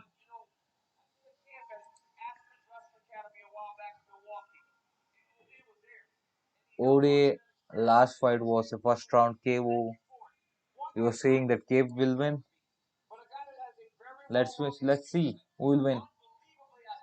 The poll is live. Just vote on who will win. We'll see who will win. And drop down some comment, guys. Drop down some comments. They are walking into the octagon right now. They are two good young fighters. They both need a win. If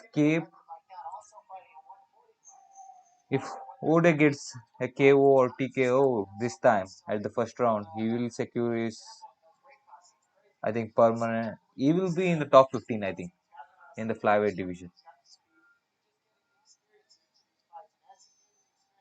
Just vote. Vote on the pool, guys. Vote on the pool. I have the pool open right now. Who will win the fight? Cape or Ode?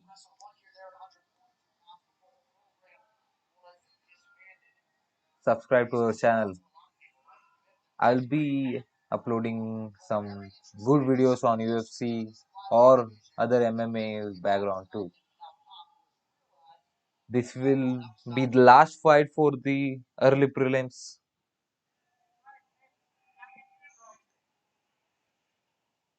Now, Cape is walking down the octagon. Let's see who will win. The fight ratio says that Cape will win. What do you think, guys? What do you think? Do you think Cape will win? Yes, my money is on Ode. Let's see. Ode. I think Ode will win.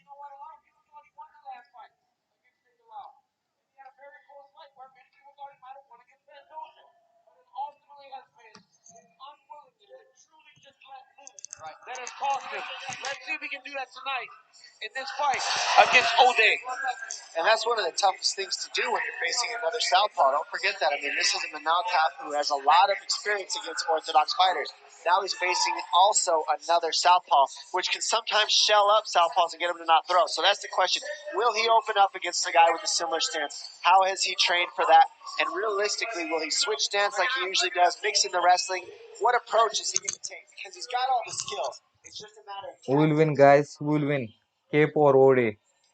Just vote in the pool. I have the pool live now. Or drop down some good comments.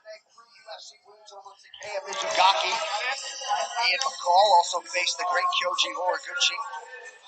Comes in tonight, trying to break through here in the big show. He's won 3 of his last 5 overall. And we now get to the tail of the tape here for the flyweights. They are Manel Cott, 27, and Ode Osborne, 29. 2.5 inches is the difference in height. Osborne, the taller man. You see Manel Cott forfeiting 20% of his purse as he missed weight by 3 pounds. 5-inch reach advantage. We'll see if Ode Osborne can maximize it. All right, here now, Bruce Butler. Ladies and gentlemen, this fight is 3 rounds in the UFC flyweight division. Introducing first, fighting out of the blue corner, a mixed martial artist holding a professional record. 9 wins, 3 losses, 1 no contest. He stands 5 feet 7 and 1/2 inches tall, weighing in at 125 pounds. Fighting out of Milwaukee, Wisconsin, O'Day, the Jamaican sensation, Osborne. And now introducing his opponent, fighting out of the red corner, a mixed martial artist holding a professional record. 15 wins, 6 losses. He stands 5 feet 5 inches tall, weighing in at 129 pounds. Fighting out of Phuket, Thailand, by way of Porto, Portugal, Manel Starboy.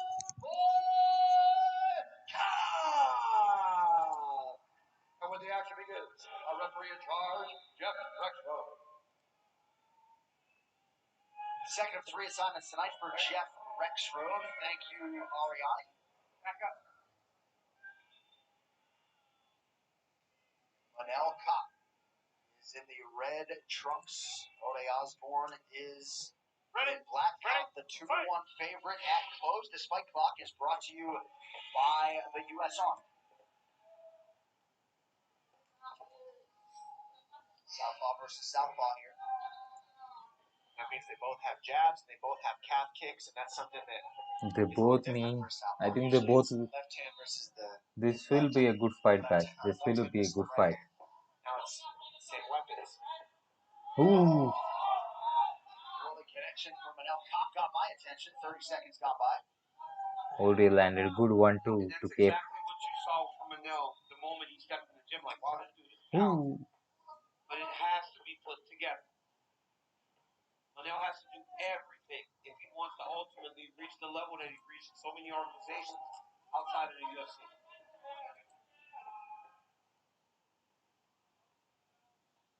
Looking to pull O'Day into that left hand. He's circling him to the weak side being the right hand side of Osborne. I think Ode will win this fight. Ode. My money is on Ode. Let's see. Finishes in 8 of his 9 pro wins. Right now you see a lot of footwork, and that's what's causing O'Day. When O'Day's trying to pursue, Manel has been switching off today. In the opposite direction, right there, he tried to throw the line, pick that cross, and that's what's freezing O'Day just pursuing him in the way that he wants is the fake when O'Day gets close. Osborne has such a good read on catching those low kicks. We've seen it in other fights, and then he follows up with offense immediately. He sticks you by catching that low kick that you throw, and then follows up with hands, as we just saw a second ago. Osborne trains under his collegiate wrestling coach, Ben Tomes, also UFC veteran Zach Otto, boxing coach Solo Acosta in the corner.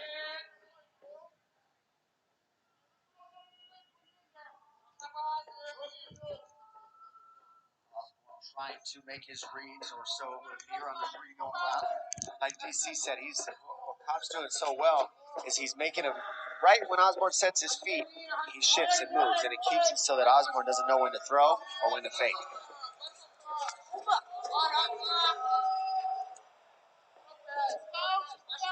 There it is, right? Every time he feints that, look at that. Osborne has to set his feet to try to get ready to throw. So he's freezing him there. That's when Cobb's so handy, is when he gets you to freeze on the fakes, and then once you freeze on the fakes, he'll move and then pull you into his big strikes. Because he's a great counter guy. He's tasting his own medicine there. But that's good by O'Day. To give him that look, make him worry about the wrestling. Don't allow him to think this is just going to be a striking fight. Well, we've talked about Machida and the counter ability of him. How do you beat a guy who's countering? You got to counter a counter fighter. Yep. And what we're seeing is O'Day's.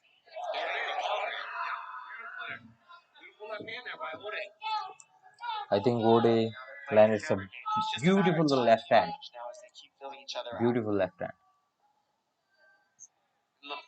They both are playing good. A little different now after taking that left hand from O'Day. It was smiling before, it was playing. Now it's a more serious look. There's another left hand by O'Day. Very fast, too. He fakes the kick and then follows O'Day with the fakes hands the very kick, well. I think. Gets you to bite on that kick feint, and then the hands follow. Let's see. Both of these guys known for their hands. Keep. I mean, Cobb does appear to be the bigger party. As we mentioned, he did miss weight by 3 pounds, which at flyweight is fairly significant. It's massive. Uri is landing more significant strikes than Cape right now. Cape. Under a minute now to go round 1.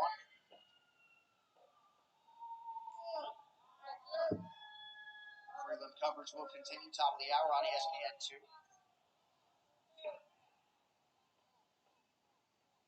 All finishes thus far tonight at UFC 265.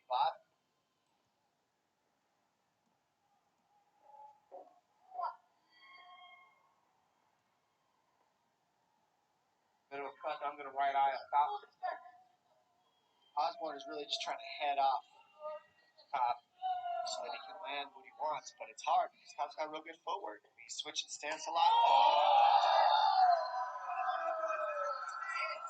Oh, Cape won the fight. Cape won the fight.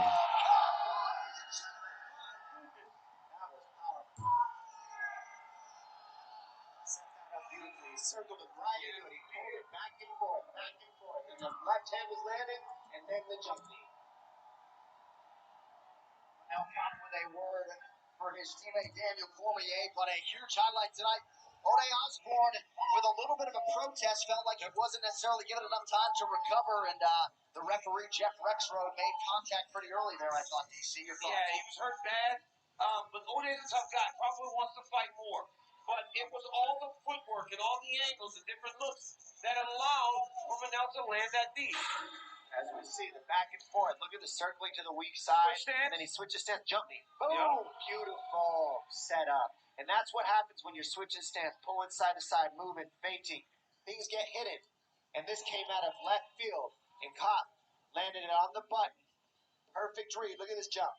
Bam! Lands it perfectly. I mean, follows it up. Eats a couple more shots. Here's one more look at it. Look at the way it lands right on the chin. Bam, right there. Sits him down. These guys are stoked. Give me the fucking butters. Give me the butters. So Manel Cobb, his father, a former world champion boxer, he started Cobb boxing won in the fight. Portugal at 4 Cobb years won the of fight, age. guys. Once it's Cobb official, won the it'll be fight. his 10th career win by knockout And Manel Kopp certainly living up to the hype and the potential tonight. The official decision brought to you by the United States Marine Corps. And It was KO. that official decision is Bruce. Ladies and gentlemen, referee Jeff Rexroad has called a stop to this contest at 4 minutes, 44 seconds of the very first round. Declaring the winner by knockout, Manel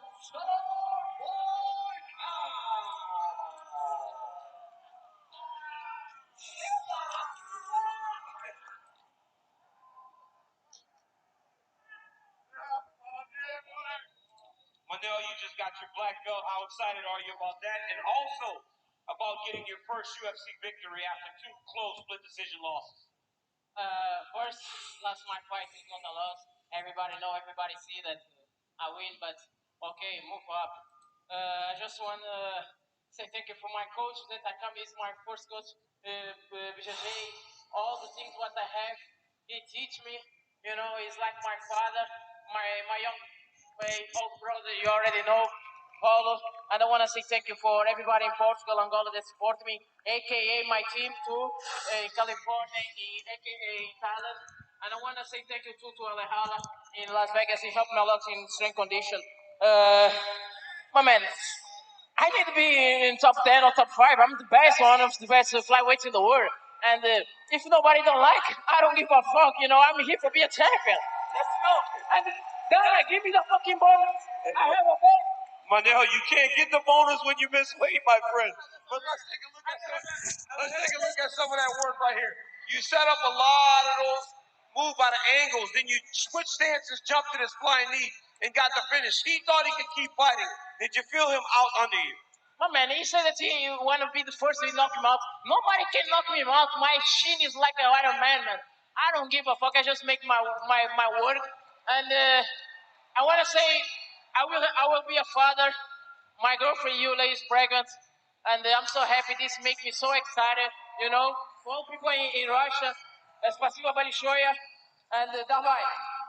Congratulations on the baby, my man, and congratulations on your first victory. Ladies and gentlemen, the star boy, Manel Kopp. Like the energy from Manel Kopp. DC seems to have a pretty good grasp of those bonus rules, though, huh? I love the accountability by the champ there. He knows about those weight rules, don't you, DC? You know all about making that weight, DC does. Regardless, though, a huge result for Manel Kopp tonight. Well, 10 p.m. Eastern tonight, you may have heard. We'll move it over to ESPN Plus pay-per-view for UFC 265. Lewis versus Gane, just over 2 hours now until we get to pay-per-view. Speaking of our main event later tonight between Derek Lewis and Cyril Gane, confidence does not appear to be an issue for either man as they embark on this quest to become a first-time UFC champion.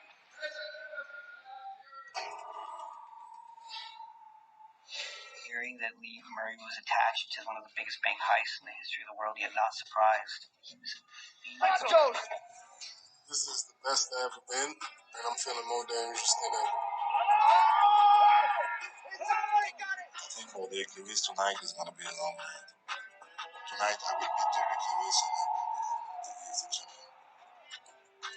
Fans here in Houston is here for a swinging and banging. For the close look, that's it. The Black Beast does it again. Derek Lewis, Cyril Gane under the lights on pay-per-view later tonight. You see some of the Muay Thai experience of Cyril Gane, who only transitioned to MMA in 2018. A wealth of experience in a mixed martial arts setting on the other side for the Black Beast, Derek Lewis. 21 career mixed martial arts finishes. That includes a dozen knockouts in the UFC. And these guys got into it pretty good, right? Derek Lewis forcing the issue at the press conference on Thursday and then took it up a notch yesterday at the ceremonial weigh-in. Yeah, Derek Lewis talked to us earlier in the week about being nervous. But nothing gets you more excited than when you go face-to-face with your opponent. And Derek says he loves to smell the fear on the guy that he has to fight. So right there, he gets in the face of Cyril Gane. You see Dana having to put his feet in the ground. Like Dana's lifting. All the weightlifting that the boss was doing was really used in trying to hold the Black Beast back. But right back, Derek's like, no, let me get in his face. But Cyril's smiling. Cyril is not intimidated at all. These two are going to go at it once the octagon door closes. It really is incredible the extent to which The Cyril UFC Gane is totally challenge unfazed by the live. magnitude of everything that's going on this week. We'll see if that helps him inside the octagon later. Still a lot of prelim coverage to come. A lot of names you may recognize. First, it'll be two women who have competed for the strawweight title prior. Carolina Kowalkiewicz versus Jessica Penne. Alonzo Menafield and Ed Herman in the light heavyweight division at 135 pounds. Vince Morales meets Draco Rodriguez. And our featured prelim Daniel, the much-hyped Rafael Fiziev against the well-traveled Bobby King Green. Yeah, this is a massive fight for Rafael Fiziev, man. Bobby Green is a longtime veteran. The guy that just knows how to fight. He's not an old guy, but he's been fighting forever. But in Fiziev, we see what the next wave of mixed martial artists can look like. The guy has tremendous striking. What he did to Renato Moicano was not easy, but he is in with a real legit fighter tonight in Bobby Green. He's a fighter's fighter, and he's looking to make a statement tonight. But don't forget about Menafield and Herman, because when we're talking about Menafield, this man is an absolute wrecking ball.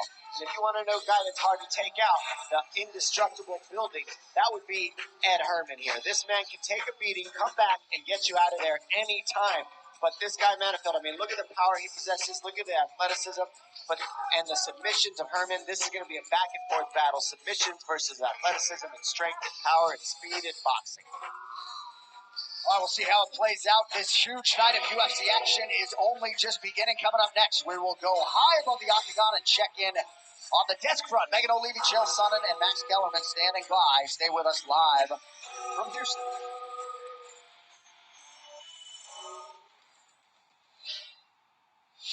Hearing that Lee Murray was attached to one of the biggest bank heists in the history of the world, yet not surprised. He was fearless. When we're going to have a fight, my job is to have a level playing field, to make sure everything is done by the rules. I want to be remembered as one of the greatest female fighters. From my country, from my family, all the things that happened to me, fighting for life. My brother got diagnosed with cancer. He passed away. So now I want to give the best I can in his life. 其实我心里面都是觉得，就觉得一个小火苗就没有命。做一个 MMA 运动员。Ladies and gentlemen, what a phenomenal night of fights. Oh, gosh, what a knockout. Oh, huge right hand. No other sport can give you this many moments.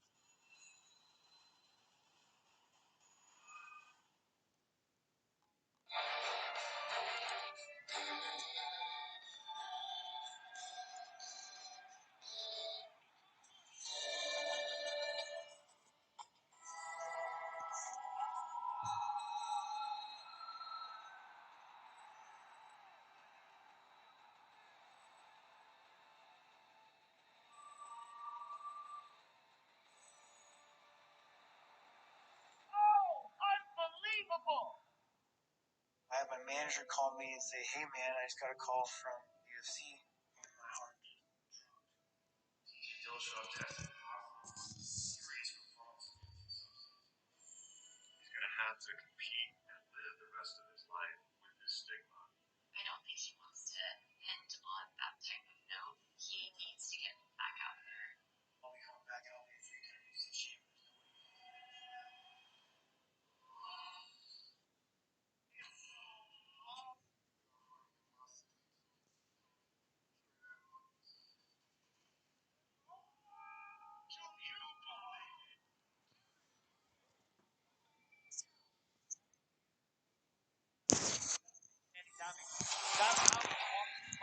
I'm going to give a good masterclass today, guys.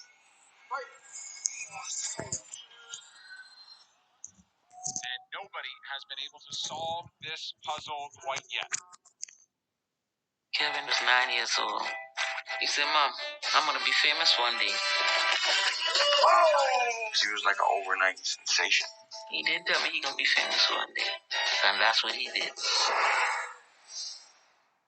I had my manager call me and say, "Hey man, I just got a call from the UFC," and my heart just dropped.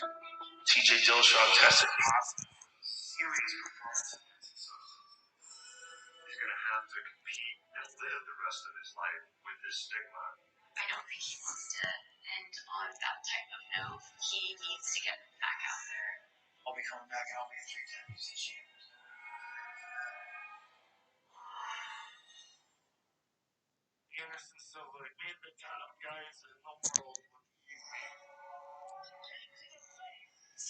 Something that he's truly passionate about.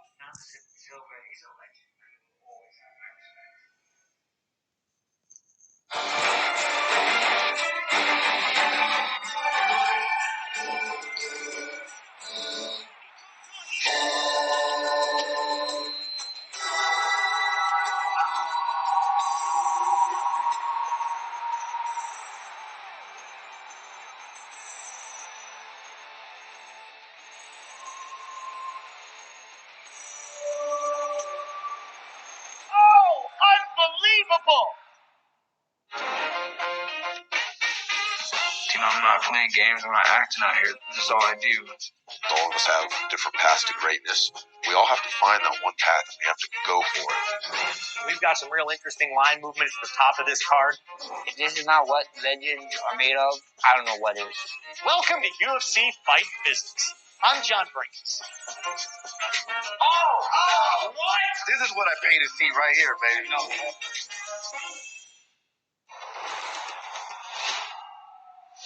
Hearing that Lee Murray was attached to one of the biggest bank heists in the history of the world, yet not surprised. He was fearless. When we're going to have a fight, my job is to have a level playing field to make sure everything is done by the rules.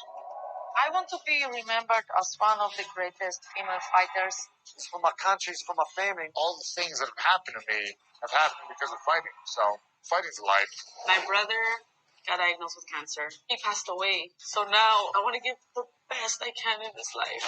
其实我心里面都是觉得，就觉得一个小火苗就没有灭，做一个人民运动员。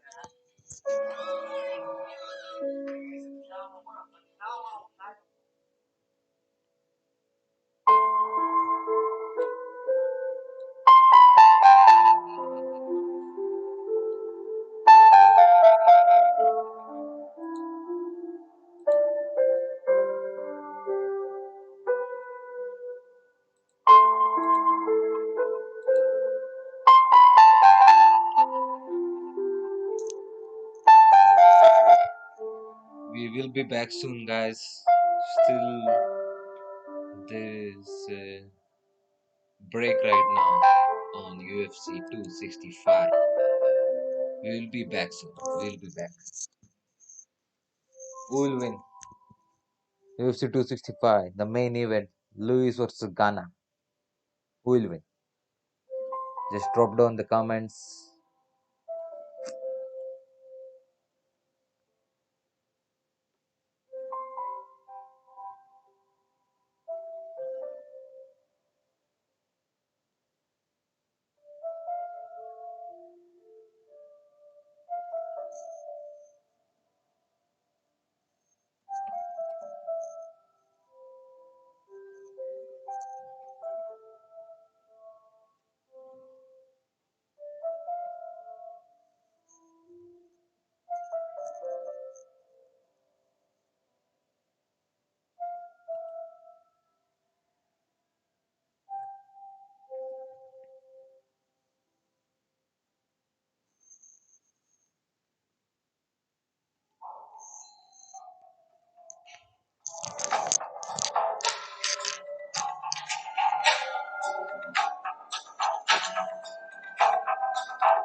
I have my money on Gane too. I have my money on Gane.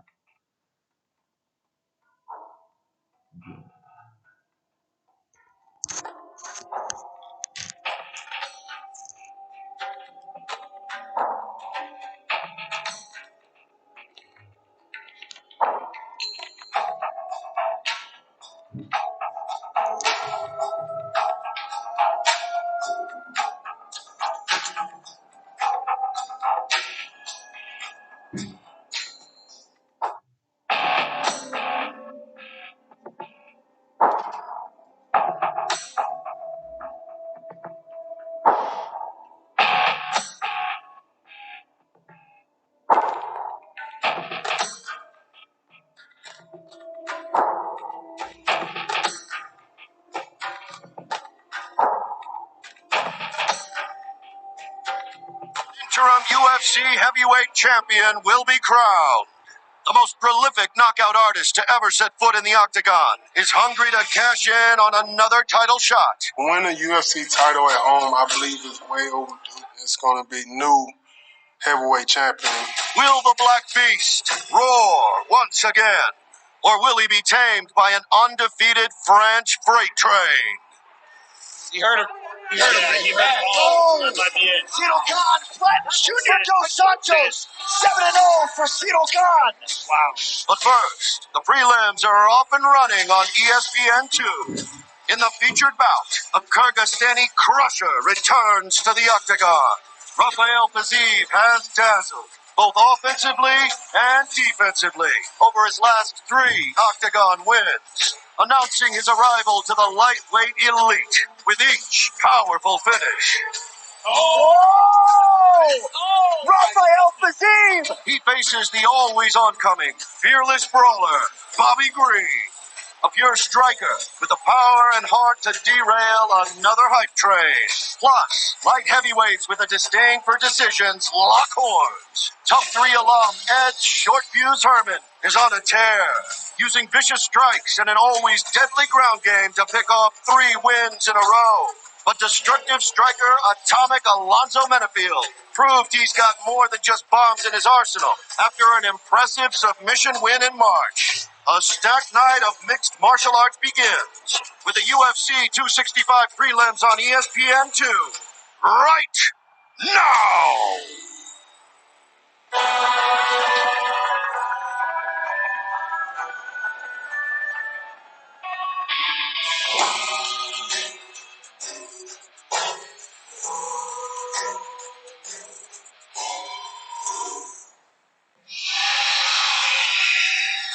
Well, the city of Houston getting a little spoiled when it comes to high-level mixed martial arts. The Octagon officially open for business once again in the H-Town tonight, and fittingly, one of the men on the marquee, about as local as it gets. He will try to light up this arena and this city later, only on pay-per-view. Live inside the Toyota Center here in Houston, it is the UFC 265 prelims presented by Modelo. And we do not take your viewership for granted. Thank you for being with us tonight. John Anik alongside David Rubey, Gama Cruz, Megan O'Leary, and Dean Thomas. And let us set up this championship main event for you as we show you the heavyweight rankings. They are brought to you by DraftKings. Tonight it will be number 2 versus number 3 in the world. Derek Lewis and Cyril Gane competing for the title of UFC interim heavyweight champion. And there they are. Of course, they are all chasing Francis Ngannou, who will in all likelihood make his first title defense against the winner of this interim championship fight tonight. And Daniel, stylistically, wicked interesting matchup here between Lewis and Gane. This is a very interesting matchup. Derek Lewis is the knockout leader in the heavyweight division. He's a guy that is almost like understated in his approach because he tells everybody they're better than him. But then he goes out and knocks them out. But tonight when he's fighting Cyril Gane, a guy that has all the skills needed to be a champion in mixed martial arts, he has got to be laser focused. This is a phenomenal fight between 2 of the best heavyweights in the world. And the winner gets to fight Francis Ngannou. Storylines galore, or a lot of storylines in this fight, and I cannot wait for it to happen. You know, at the weigh-ins, we saw how calm Gane was. I mean, just calm, cool, collected, looks happy to be in the spotlight. And then there's something about Derek Lewis that just wants to interrupt anything calm, no matter what. And you can see that right when he gets off the scale, he just goes right into the jugular of Gane. He says, you know what, let's get this nasty. You can't be all calm, cool, and collected like this. I got to stir things up. Very traditional of this man, and that's why everybody wants to see the Black Beast out there. Because you know that man loves to, hey, did DC just drop a storylines galore on national TV? I tried to say galore. I said galore. Storylines galore in this fight. And that also applies to our entire pay-per-view main card. As you see it right there, we'll begin with the bantamweight Song Yadong and Casey Kenny. Rematch between Tisha Torres and Angela Hill.